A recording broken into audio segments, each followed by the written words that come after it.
अस्सलाम वालेकुम व्यूवर्स, उम्मीद है खैर खैरियत से होंगे।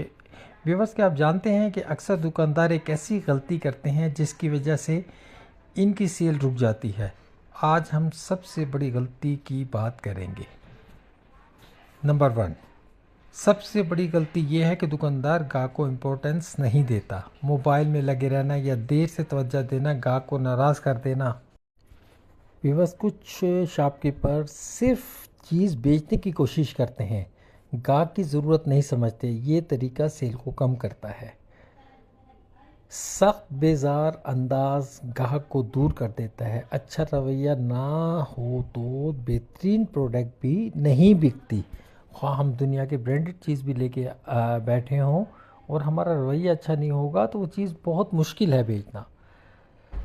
गाहक को सलाम करें, मुस्कुराएं और इसी की बात सुनें। बस यही चीज़ आपकी सेल्स को बदल देगी। व्यूअर्स, अगर मेरा क्लिप पसंद आए तो इसे सब्सक्राइब करना।